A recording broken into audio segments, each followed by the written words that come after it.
Hello' student, পঢ়া-শুনা কেনে চলি আছে? কালি যে কুৱেশ্যন এনচাৰ পঢ়ি আহিব দিছিলোঁ, পঢ়ি আহিছানে? তেনেহ'লে মই প্ৰশ্ন কৰিম, তোমালোকে এজন এজনকৈ উত্তৰ দিবা।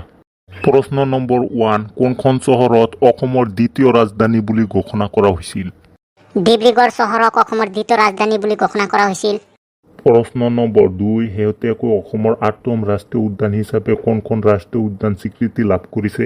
শেহতীয়াকৈ অসমৰ 8ম ৰাষ্ট্ৰীয় উদ্যান হিচাপে চিকনা-জহলাও সংৰক্ষিত অৰণ্য ৰাষ্ট্ৰীয় উদ্যান স্বীকৃতি লাভ কৰিছে। প্ৰশ্ন নম্বৰ 3, 2025 চনৰ অসমৰ বাজেট অধিৱেশন ক'ত অনুষ্ঠিত হৈছে? 2025 চনৰ অসম বাজেট অধিৱেশন কোকৰাঝাৰ অনুষ্ঠিত হৈছে। প্ৰশ্ন নম্বৰ 4, সমীৰ তান্ত্ৰিক কোনখন কিতাপৰ বাবে 2024 চনৰ সাহিত্য একাডেমী বঁটা প্ৰদান কৰা হৈছে?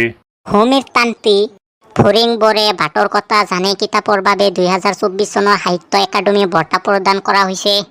প্ৰশ্ন নম্বৰ 5, 2025 চনৰ ফেব্ৰুৱাৰী মাহত কোনখন ৰাজ্যই বিশ্বৰ সৰ্ববৃহৎ ঝুমুৰ নৃত্য প্ৰদৰ্শন আয়োজন কৰিছে? 2025 চনৰ ফেব্ৰুৱাৰী মাহত অসম ৰাজ্যই বিশ্বৰ সৰ্ববৃহৎ ঝুমুৰ নৃত্য প্ৰদৰ্শন আয়োজন কৰিছে। প্ৰশ্ন নম্বৰ 6, অসমৰ কোন স্থানত 51 সংখ্যক কাৰ্বি যুৱ মহোৎসৱ অনুষ্ঠিত হৈছে? অসমৰ তাৰালাঞ্চ স্থানত 51 সংখ্যক কাৰ্বি যুৱ মহোৎসৱ অনুষ্ঠিত হৈছে।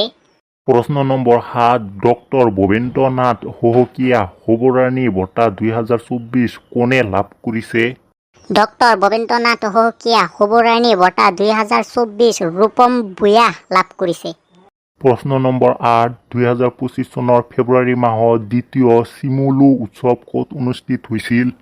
2025 চনৰ ফেব্ৰুৱাৰী মাহত দ্বিতীয় চিমুলু উৎসৱ অসমত অনুষ্ঠিত হৈছিল। প্ৰশ্ন নম্বৰ 9, শেহতীয়াকৈ ভাৰতৰ নতুন মুখ্য নিৰ্বাচন আয়ুক্ত কোনে হৈছে? শেহতীয়াকৈ ভাৰতৰ নতুন মুখ্য নিৰ্বাচন আয়ুক্ত জ্ঞানেশ কুমাৰ হৈছে। প্ৰশ্ন নম্বৰ 10, 2025 চনৰ ফেব্ৰুৱাৰী মাহলৈকে ভাৰতৰ কিমান ৰামচাৰ স্থান আছে? 2025 চনৰ ফেব্ৰুৱাৰী মাহলৈকে ভাৰতৰ 89 ৰামচাৰ স্থান আছে। হৈছে। Very good. Thank you so much, sir.